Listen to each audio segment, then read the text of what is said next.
Bonjour, et on se retrouve enfin pour cette dernière vidéo sur le chapitre 5, informations chiffrées. Aujourd'hui, on va parler des objectifs 4 et 5, calculer un taux d'évolution global, on va voir ce que c'est, et enfin calculer un taux d'évolution réciproque. Ça correspond à la partie grand 3 petit 1 et grand 3 petit 2 de votre cours. Donc j'espère que vous avez votre feuille sous les yeux, et c'est parti. Alors, deux parties encore très très courtes. On va juste avoir une formule à écrire ici, une formule à écrire là. Vous avez vu que je vous ai pas mis d'exemple cette fois-ci, simplement pour des questions de place. Je voulais que tout tienne sur la page. Donc j'ai pas rajouté d'exemple, mais c'est pas grave, vous aurez les exercices du livre comme exemple. Et puis là, on va surtout faire des exemples un petit peu improvisés pour que vous compreniez bien d'où viennent les formules qu'on va écrire ici. D'accord? Alors, l'ensemble de ce chapitre, vous avez peut-être remarqué, mais l'ensemble du chapitre n'est pas si compliqué que ça, ce n'est que du calcul, et surtout, ce ne sont que des formules. Alors, oui, ça fait beaucoup de formules à apprendre dans ce chapitre, mais une fois que vous les connaissez bien par cœur, vous êtes tranquille. D'accord? Donc, du coup, apprenez vos formules. Voilà, conclusion de mon histoire, apprenez vos formules par cœur, et tout se passera bien dans ce chapitre.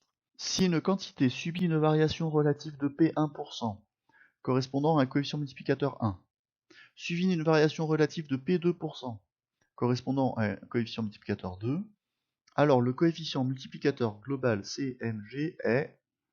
Et là, c'est la question qu'on se pose. Alors, la phrase paraît compliquée, mais en fait, vous allez voir que c'est pas si compliqué que ça.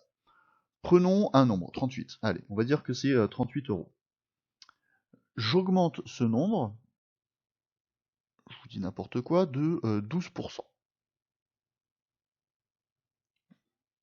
Donc j'obtiens une certaine valeur, et j'augmente à nouveau ce nombre de 15%. La question est de savoir, à l'arrivée, de combien ce nombre a-t-il augmenté?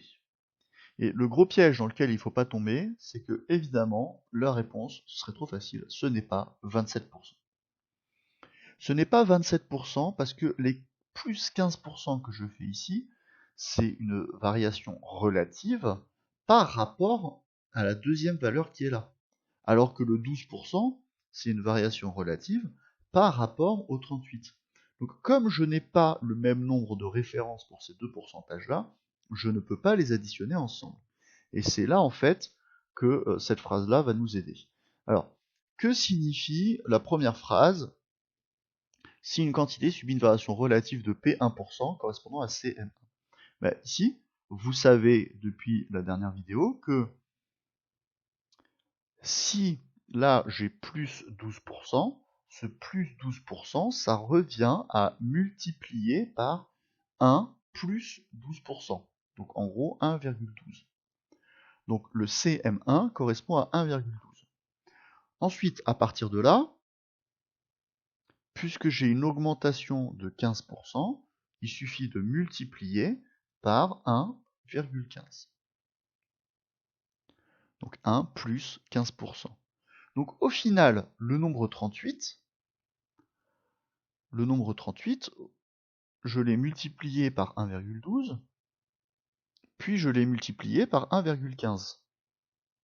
Bien, si vous prenez votre calculatrice pour calculer ça, alors 1,12 multiplié par 1,15, vous trouvez 1,288, donc ça fait 38 multiplié par 1,288. Et vous obtenez alors votre coefficient multiplicateur global. Donc autrement dit ici, le coefficient multiplicateur global, c'est simplement le produit des coefficients multiplicateurs. Pardon.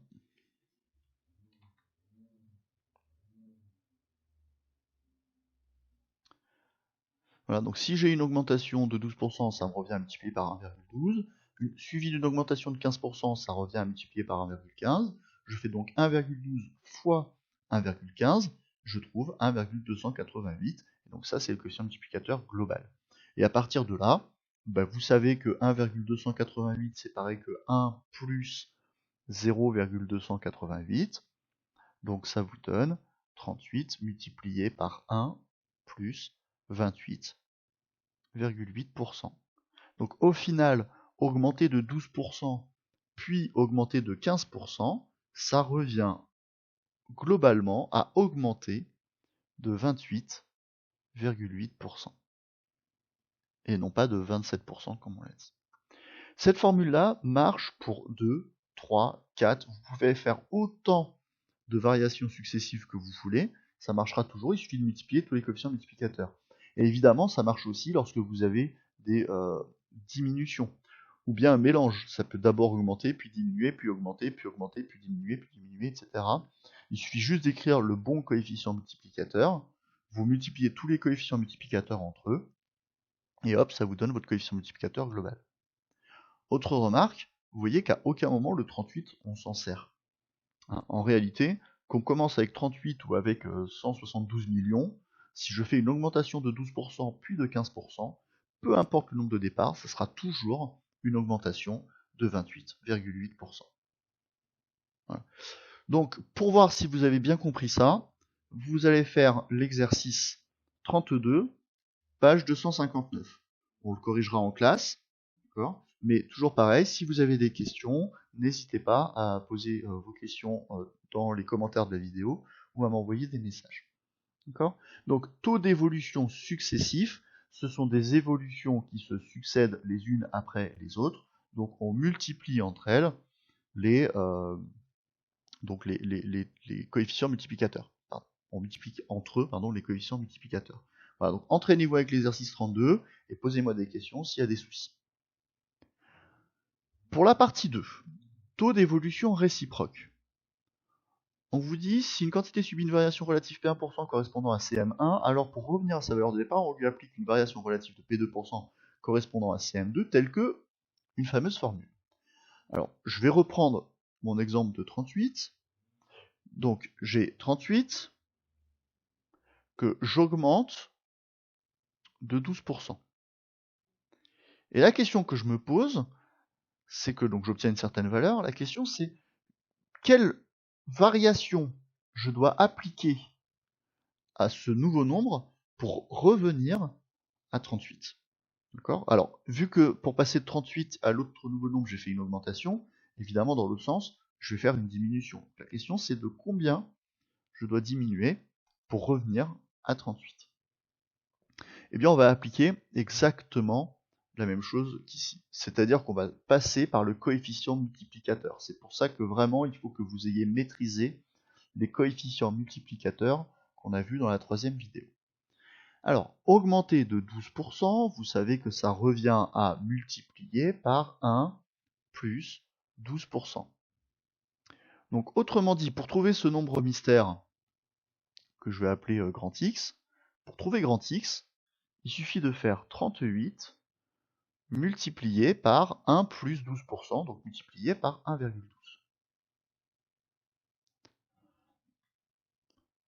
Ok ? Bon ben, du coup, moi, si je veux trouver 38 maintenant, l'idée c'est quand je pars de X, par combien je dois le multiplier pour arriver à 38 ? Ben là, il suffit de diviser par 1,12. Et ça, on sait que c'est égal à 38. Mais diviser par un nombre, vous savez que ça revient à multiplier par son inverse. Donc au final, le coefficient multiplicateur réciproque, c'est le coefficient multiplicateur qui permet de revenir à la valeur de départ. Donc le coefficient multiplicateur 2, CM2, d'après ce qu'on voit ici, c'est tout simplement l'inverse de CM1. Donc c'est égal à 1 divisé par CM1. Voilà, tout simplement. Donc dans le premier cas, quand j'enchaîne les évolutions, je vais multiplier les coefficients multiplicateurs entre eux. Et dans le deuxième cas, quand je veux revenir à la valeur de départ, il suffit de calculer l'inverse de mon coefficient multiplicateur ici. Donc là, par exemple, 1 divisé par 1,12, à l'aide de la calculatrice, si vous faites 1 divisé par 1,12, alors j'ai pris ma calculatrice, je trouve à peu près 0,89 22. Alors si on arrondit bien, c'est 29. Donc 0,89 29. C'est un nombre plus petit que 1, c'est normal, puisqu'on a dit que puisque dans un sens je faisais une augmentation, dans l'autre sens, c'est une diminution. Alors la question c'est que c'est une diminution de combien? 0,8929, en fait c'est 1 moins quelque chose, et donc c'est 1 moins 0,1071. D'accord? Puisque quand vous additionnez les deux, il faut que ça fasse 1. Donc au final, si ici j'ai augmenté de 12%, dans l'autre sens, je dois diminuer de 10,71%. D'accord? Donc là encore, le gros piège, c'est de dire si j'augmente de 12% au début, il suffit de diminuer de 12% pour revenir au point de départ. Eh bien non, parce que quand vous augmentez de 12%, la nouvelle valeur, elle est plus grande, et donc quand vous diminuez, si vous diminuez de 12%, c'est toujours en référence à cette nouvelle valeur, et comme la nouvelle valeur est plus grande, les 12% vont être plus grands aussi. Donc c'est pour ça en fait qu'il faut appliquer une diminution de 10%, 10,71, parce que la valeur étant plus grande, c'est les 10,71% de cette nouvelle valeur qui nous permettront d'avoir l'équivalent de 12% de 38. Là encore, vous remarquez que le 38, en fait, que ce soit 38 ou 5 512, ça change rien, puisque ce qui nous intéresse, c'est uniquement le coefficient multiplicateur et son inverse. D'accord? Donc peu importe la valeur de départ, peu importe la valeur d'arrivée, ça sera toujours cette formule-là qui va s'appliquer. Voilà. Donc vous avez deux nouvelles formules à apprendre. Et donc pour vous entraîner sur la première formule, je vous avais proposé l'exercice 32. Pour vous entraîner sur la deuxième formule, vous ferez l'exercice 33 de la page 259. Et posez-moi des questions si vous n'avez pas compris. D'accord? Donc si vous augmentez d'une certaine valeur, vous calculez le coefficient multiplicateur. Et ensuite, vous calculez l'inverse du coefficient multiplicateur. C'est valable que ce soit une augmentation, une diminution, etc. D'accord? Voilà, allez, bon courage à tous. C'était la dernière vidéo de cours sur ce chapitre-là. On fera ensuite plein d'exercices en classe et normalement, avec de l'entraînement, vous allez voir que vous allez trouver ça de plus en plus simple. Allez, à très bientôt et prenez soin de vous.